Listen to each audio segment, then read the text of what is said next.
ว่าสิปิดจ็อบเด้สิไปจับ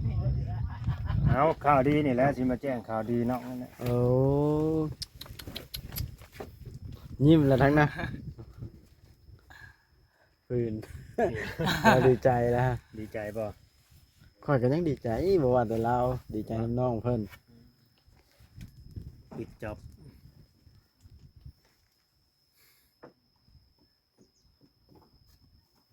ประเด็นนี่ย่อเลย หัวนั่งฟังนี่แล้วดีใจเนาะมาปิดจ็อบแล้วก็ปิดจ็อบแหละว่าไปสั่งแต่ว่ามันชุดแน่เนาะถือว่าเป็นข่าวดีสุดๆนั่นเนี่ยนะแต่มันก็ข่าวดีสำหรับน้องเพิ่นนั่นแหละแล้วก็ข่าวดีสำหรับ FC ของน้องเพิ่นเด้อที่ว่ามีแบบสิมีผู้รักผู้ใหญ่แบบมาช่วยนั่นน่ะให้แล้วโอ้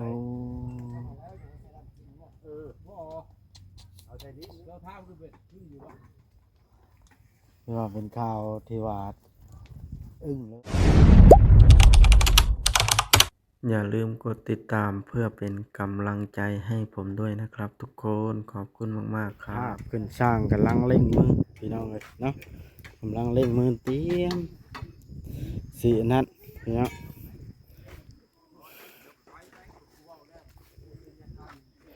สีเฮ็ดอัน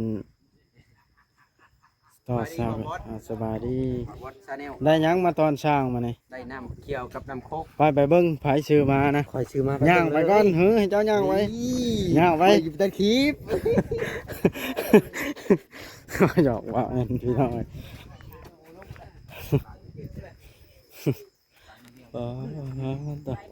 แต่เจ้าก็เฮ็ดงามแฮงแท้นี่ช่าง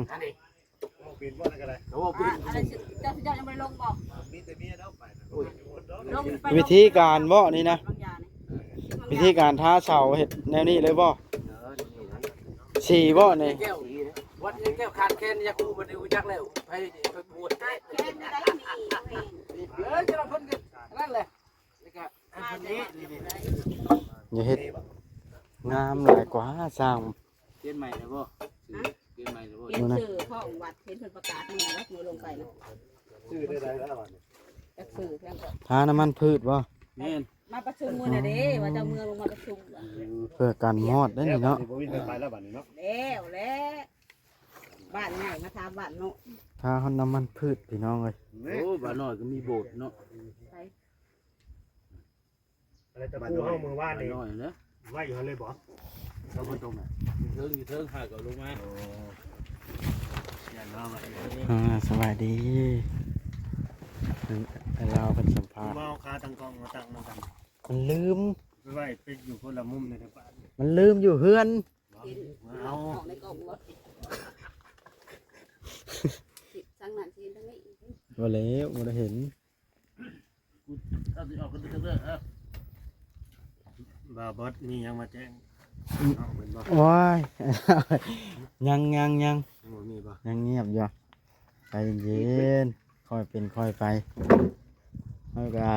พยายามถ่ายหลายคนอยู่เด้ใจเย็นบ่ใจเย็นใจฮ้อนซำวัยรุ่นแท้ไอ้ลาวเอาหน้านี่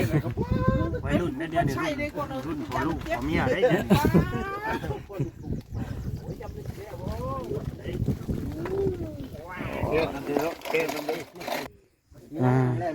ว่าสิมายืมค่าตั้งกล้องอยู่ไสล่ะอยู่รถของทองแต่ยืมรถไปเลยข้อยเองก็ยังบ่ได้เอาใช้ครับนี่เพิ่งซะนะจับเอาใส่ค่อยก็ได้ลืมค่าตั้งกล้องอยู่รถใหญ่นี่เอารถจักรมาแล้วลืมจกออกมันยังก็ปล่อยสิแห้งก่อนนะกว่าใจฮ้อนแห้งช่างอันนี้นะไปแล้วกูเข้ากลางบุยเข้ากลางเลยตัวได้มั้ยก็สิขึ้นก่อนเด้อแบกผู้เดียวเลยวะฮะไปเลยปอดต่อคือเห็ดพี่โลก็ได้แบกบืนโน้นอีกก็ได้แห้งได้สมก็เป็นช่างเอาป้อนขึ้นเลยบ่ได้เว้าหลาย อ้าววิธีเอาขึ้นต้องว่าวับวับวันนั้นบ่ต้องต้องว่าวับวับบ่วิธีการเอาขึ้น มีว่าผมฝักอยู่ การเอาขึ้นต้องว่าแบบนั้นเนาะเบิ่งเสานี้ถ้าสิเว้าคือเก่าอยู่บ่ เช้าไหนเช้านี้แห้งน้อยกว่าเช้านั้น แน่นบ่เว้าบ่ เลยกู จะลกเลยสร้างรอบเลยว่าวับก็เป็น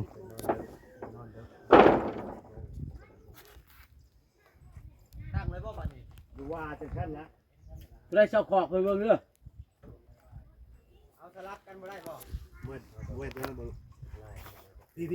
ขอบทางนี้นี่ขอบทางเฮือนชาวเทืองตัวนี้ จะนั่งเช้าขอกก็ได้หรอวะเอาเช้าขอกบ่ได้ตัวตัวท้องคือเดือด ตัวนั้นดิ ห่าน เอาไปบ่ปัก วิธีการแบกก็วับอีกเอาขึ้นก็วับอีก แล้วเอาไปใช้อีกแล้วหัวให้ดิดีวะเอาทิ้งไปเด้อ อ้าววับบ่ทันออกช่ำบาดเลยฮอดเทิงก่อน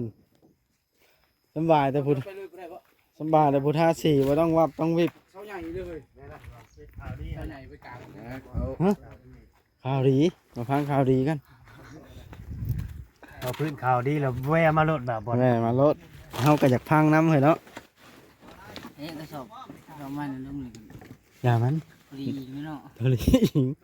เอาว้าวเถิน เอาให้เว่าอีหยัง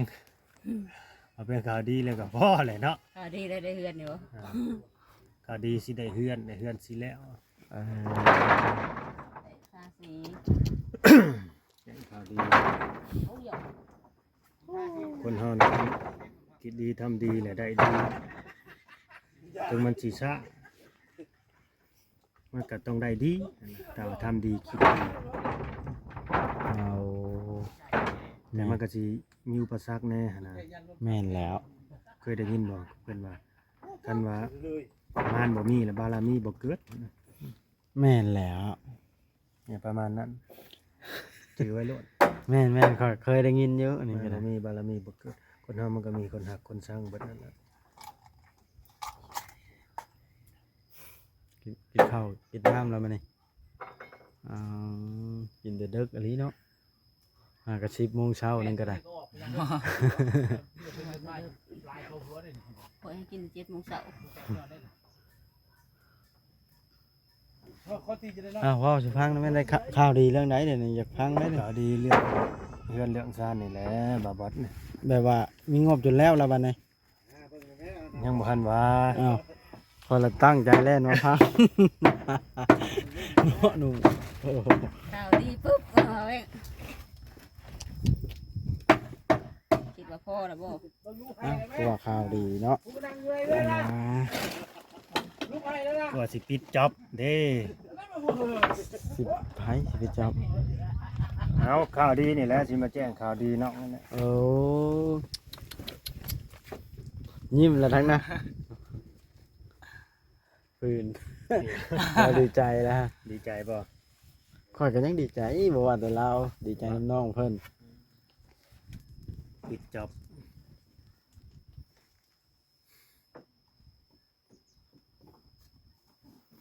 ยกเลิก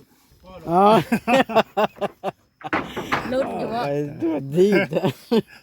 รุ่นจนใจจะขาดแล้วออกมาคำนี้ ปิดจ็อบยกเลิก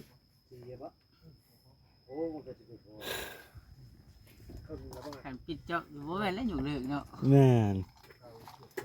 เพราะว่าให้น้องฟังนะเพิ่นให้รอฟังจดใจจ่ออยู่โอ้มาดลายขนาดเนาะไอ้เรา เอา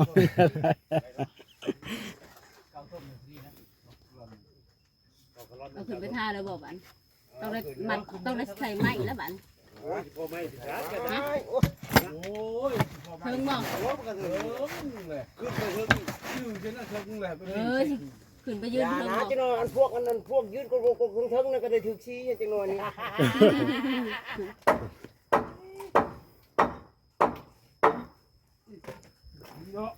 โอ้ยมื้อนี้ก็แดดคือเก่าเนาะเพื่อมันสิเอาออกมาแล้วฮอด มื้อนี้ก็แดดคือเก่าฮ้อนคือเก่ามื้อนี้ก็ดิ ว่าเพิ่นสิแห้ง นั่ บ้าน น จะได้แบบที่ทาแบบลม30,000ครับยังบ่ได้อีกนะ มันห่วยบ่เมื่อวานนี่ โอ้ เนาะ มาแล้วแม่พูดตัดคลิปขนาดลิ้นเกมนะฮะมาแล้วแม่ บริษัทแล้วว่า บ่ได้หัวเนาะ มีแต่ในนี่แหละ มันหลุดบ่ มันหลุดล้างนอนกับ รู้ลงมา ป้า เลย ก็ บ่ แค่ว่าเดียว พอดีมัน ช่วง ซ้ำอาบน้ำบ่ ช่วงตาร้อนเลย สะดุ้งเลยได้บ่ ว่าตาย นอนในเทิงฟันในสะดุ้งเอาไฟมาเทน้ำใส่รถแล้ว นอนหัวรับบ่เลย อืม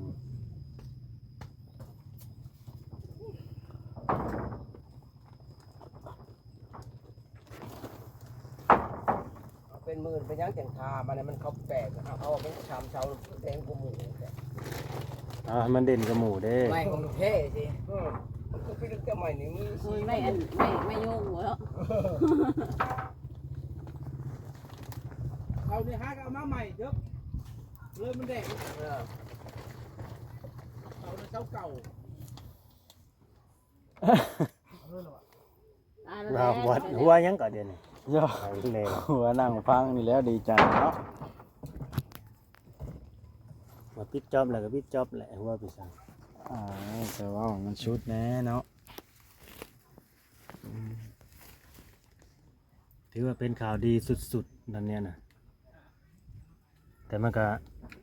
ข่าวดีสำหรับน้องเพิ่นนั่นแหละแล้วก็ข่าวดีสำหรับ FC ของน้องเพิ่นเด้อที่ว่ามีแบบสิมีผู้รักผู้ใหญ่แบบมาช่วยนั่นนะให้แล้ว โอ้ เอาใส่ดิเราท้าคือเป็นชื่ออยู่ว่า ที่ว่าเป็นข่าวที่ว่าอึ้งเลยเนาะน่าทึ่งอันนี้ คันว่าเพิ่นบ่เปลี่ยนใจก่อนเด้อ โอ้เพิ่นเป็นผู้รักผู้ใหญ่แล้วเพิ่นได้เว้าแล้วเพิ่นเปลี่ยนใจดอก บ่แน่ได้เฮ้ยเว้า เราได้โปรดถูกใจขึ้น ฤทธิ์บ่มีกระดูกคนเฮาเว่าบ่ได้ได้ เวลาผิดใจ แล้วบางทีทั้งนี้ทั้งน้องเพิ่นเฮ็ดบ่ถูกใจเพิ่นผิดใจเพิ่นขัดใจเพิ่นนั่นนี่ได้ซะ ไปแล้วแหละลูก เพิ่นก็ไปบางใหญ่ตัว เราบ่ได้นั่นเลย เปิดตลาดได้ผู้ไปคือกันไปคือกันได้น้องโอ้ได้บ่แม่นว่าแต่ ผู้ใหญ่เพิ่น ผู้ใหญ่ได้ตัวบ่าวลาวเองก็คือกันเด้กันว่าเฮ็ดแบบบ่ได้ใจผิดใจหรือว่าขัดใจเฮานี่นะเฮ็ดแบบว่าเสียความรู้สึกนั่นนี่นั่นน่ะเฮ็ดให้ผิดหวังนั่นนี่เฮาก็ไปคือกันได้ตัวบ่าวลาวก็ไปคือกันได้บ่เข้าใหม่ได้แถวนี้ ใจดำแท้ อ้าว บอกเข้ามาเฮิงๆอยากสิเข้ามา ช่วงที่พิดใจเดี๋ยวบอกเข้ามาเฮิงๆให้ใจเย็นใจดีก่อนสิเข้ามาเนี่ยนะยังว่าบ่จบ โอ้ ข้าวได้สนุกก่อน ว่าพันได้จบก็คือกันกับเวลาผัวเมียเขายังหายกันนั่นแหละเวลาใจดีใจเย็นเขาก็จังคุยกัน แม่นแล้ว โอ้เช้ายังเดินเนี่ย มันก็เป็นเรื่องปกติของพี่น้องเลย ใช่ ก็ถือว่าก็เป็นบุญวาสนาของน้องคนนั่นแหละเนาะ แม่นแล้ว อันนี้ก็จักสิเว้าในใดบ่าวลาวก็ดีเนี่ยมันมีดราม่าในกับปานนั้นมันมีอีกบางสิ่งบางอย่างที่ว่าบ่าวลาวบ่อยากเว้า บ่กล้าเว้า บ่กล้าเว้าแล้วเว้าไประยะมัน ผิ แบ ด บ ใจ บ่ถูกใจกันเนี่ยมันบ่พอใจกันแบบนี้นะอันนี้บัดทางผู้ใหญ่เพิ่นบอกมาแนวนี้นะเฮาก็บ่จักแนวสิว่า บอกมาแล้วได้เล่าให้ฟังซิเนาะบอกให้ไผได้ยินเนาะ บ่สิแต่บ่าวลาวก็ได้บอกมันทางน้องเพิ่นแล้วเดี๋ยวผู้ใหญ่ก็น่าสิคุยกับน้องเพิ่นเองผู้ใหญ่น่าสิโทรมาคุยมาเว้ากับน้องเพิ่นและบ่าวบอสจังฮู้จังถามน้องเพิ่นนำหลังก็ได้ นั่นแล้วบ่จังฮู้นะ ตอนนั้นแหละจัง ปล่อยไปซะ บัดแล้วจังสิคันอยากฮู้เนี่ยคอยถามเพิ่นทีหลัง อย่าแล้ ตาม ว เรื่องก็ได้ มันบ่สะดวกแล้วก็ได้ เอ้าเป็นหยังกันว่า นี่ อยากฮู้ก็ถามเลยเนาะ มายัง เข้า น่ะ ใจหยัง เอาเบาเวียงก็มาแอ มาแล้ว อยู่มุมข้างผู้บ้าน เอาข่อยมันต่างๆมุมเลย เอาสบายดีเด้อ โดยสบายดี ดี ยินมาแต่เสียงเนาะ อ่า เอาแบบตรวจจ้าตั้งไปนำกันเพราะว่ามันบ่มีเมืองตั้งแหละอยู่หั่นน่ะต้องเอาแบบ นี่ นี้ เด้ แหละได้อยู่แล้วเราแล้วมันอยากกินจะมันก็ขี้ช่างก่อนเนาะช่างเนาะ กินเลยนะ กินลูก มาเพื่อนเนาะ สร้างเอิ้นใช่ละมาเปลือง เนาะเฮ้ยสร้าง โคตรได้สร้างรอบ สมมาเลี้ยงไว้มาหลายปีได้สร้างสมมาว่าเล่าเลี้ยงมาหลายปีอะดิว้าวได้หนึ่งครึ่งเนาะ สร้างบ่เกรงใจอันไอ้ลาวซับนะกินโลดลาวอ่ะมีหยังอันนี้หลายปีให้จนฮู้มันลึบเลยวะ รอมันอันนั้นเปลี่ยนใหม่ อืม ยังน่ะสิถามยังน่ะเฮามาดอกคือเงียบเลยบัด อ๋อ นะ มันมีแต่สิได้จบคลิปเดี๋ยวนั้นแล้ว ถามหยังนั่นเบิดคำถามเลยได้นี่ เบิดเลย เขามาบอกข่าวดีเนาะเพิ่น บอกข่าวดี จบแล้ว ได้งบมาบ่ได้งบมาเพิ่มบ่ ว่าสั่นแล้ว ดีใจน้ำ แต่ถ้าว่าบ่อยากฮู้หยังนั่นบ่ได้จังถามเนาะ ดีใจน้ำดีใจน้ ถามน้อง ำดีใจน้ำน้องโอ๊คน้องไอ้น้องเป็นได้งบมาเพิ่มอีกแล้วจะว่าตรวจจ้าปรึมตึมตั้มเด็ดลูกรบยากปะ บ่แน่บ่นอนได้ แม่ นั่น น ก็ แม่นตัวนี้ยังบ่แน่นอนเนาะขึ้นอยู่กับน้องเพิ่นเด้อตัวนี้เด้อสำคัญสุดก็ขึ้นอยู่กับน้องเพิ่นขึ้นอยู่กับการกระทำน้องโอเด้อ เด้อน้องโอ๊เด้อเนี่ยอะไรมันดีนะเห็ดเอา อยู่กับการกระทำมาแหล้วให้มันเสมอต้นเสมอปลายหั้นแหละคือบาลาบอกหลายๆเถื่อหั้นแหละครับอย่าลืมแท้ๆว่าเฮาไปปฏิญาณตนหยังไว้กับเพิ่นแล้วก็ต่อหน้าพระธาตุยิ่งหั่งอีก หน้าพระธาตุได้ อย่า นะ ลืมตัวนั้น ต้องทำให้ได้ถึงจะถึงกล้าไป เคยไปจักเทือ ก็ไปนํกันมื้อนั่น บ่ แห ได้ ละ หากไปทอกครั้งแรกในชีวิตได้บ่ฮะเอาคักแน่ไอ้ บ่แม่นเรื่องเล่นๆนี่นะ ก็บ่คิดทุกส่วนเลยก็บ่กล้าไปหรอกก็ต้อง ต้องมั่นใจเจ้าของนะจังไปนั่นแหละนะ ทบทวนคักแน่แล้วเนาะ ต้องมั่นใจตัวเองแล้ว เฮาสิไปคิดว่าโอ้ยเฮ็ดไปแล้วได้บ่มีหยังเกิดขึ้นดอกนั่นน่ะอย่าได้ แต่คำเว้าน่ะจะไปคิด แจ้ยังคือ เรื่อง เก่า แบบ ได้ นี้มั นะ นบ่เชื่ออย่าลบหลู่เลยเนาะ เอ้ย เฮ็ด อันแห่งอัน อ่า พระธาตุนั่นน่ะซะ ธาตุศักดิ์สิทธิ์จำคอยบ่กล้าได้ธาตุโพนธาตุอีหังนี่ มาวันนั้นคือไปอยู่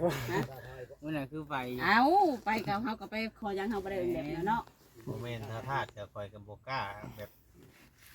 ชาวบ้านไม่ได้ แบบว่าเฮาบ่กล้ามันเฮาบ่มั่นใจเฮาบ่กล้าได้บ่กล้าภาษาบ้านนะ เอาคืออยากถ่ายให้ถ่ายนี่ เออแล้วก็ถ่ายเพิ่นได้ ก็สิถ่ายเอาคือเห็นรูปจะไปลงไปแจ้นํอยู่ เอาไว้ได้พูดกัน อ๋อซะนะ ก็ว่าเปลี่ยน โอเคได้แล้ว แค่รถฮอด2,000ปลาย นะ ว่า เหาะเสยอีก กลายเป็นคนดังซะแล้ว ได้2,000เนาะ กันเหาะนี่น่ะน้ำเย็นจะขวดแล้วซั่นเนาะ แล้วบาทนี่ จักจอกแล้วบีบให้เพิ่นนะครับเอาเย็นๆแล้ว เบิ่งหาจอกก่อน บ่มีน้ำแดงเนาะ เฮ้ยเพิ่นบ่กินน้ำแบบนี้นะเพิ่นกินแต่น้ำแดงได้คนนี่ เป็นกุมารเพิ่นบ่ได้นี่ กินได้ จำกุมารทองมันกินแต่น้ำแดง เพิ่นยังบ่กินน้ำแดงน้ำหยังแบบ พี่น้องไปเฮาก็สิได้จบคลิปไปซั่นนี่เนาะ FC ก็สิโอ้ยอึ้งๆมั่งๆไงก็คือว่ามันใจแท้ ว่าข่อยได้ยินว่ามีข่าวดีเข้ามานี่ข่อยก็ยังดีใจนำได้เนาะ อึ้งบ่มั่นใจแท้บ่ลาวนี่ก็ว่าอึ้งๆมั่งๆดิ เพราะว่าสร้างเพิ่น บ่ว่าแต่เบาลาวแล้วคันว่าเบาลาวพาจบข่อยก็สิได้จบคือกัน เพิ่น นะ ได้ เนาะ สร้างนะเพิ่นอยากเฮ็ด ข่อยก็รู้สึกว่าดีใจแล้วได้ยินข่าวซ้ำนี่โอ้ย สร้างก็สิไปหาดำไห้ดำนาที่กัน ไปเนาะไปอันไปท่าสีกับไปรถซ้ำก็ไม่ย่อบัดนี้เนาะ อันใด สีนี่นะ แดงคักบ่ ว่าแดงกับบ่แดงก็สีเหลืองแบบนึงนะ เป็นน้ำสีบ่ แม่นแม่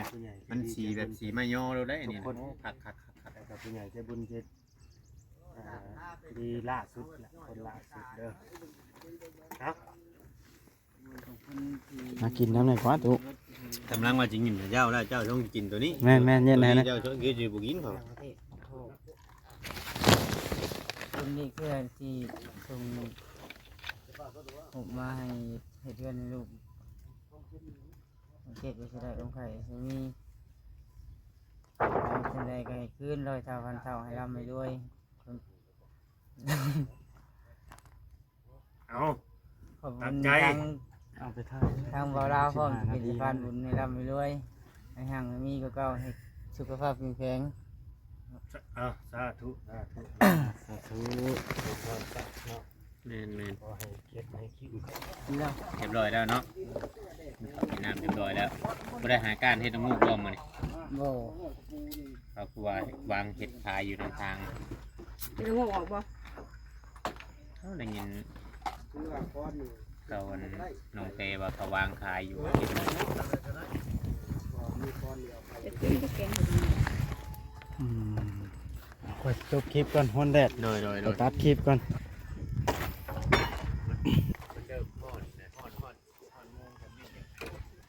ฮ้อนแดดพี่น้องเอ้ยคลิปก็สิได้จบคลิปเพียงเท่านี้กันเด้อดีใจน้ำน้องโอที่มีข่าวดีมาแบบนั้นพี่น้องเอ้ย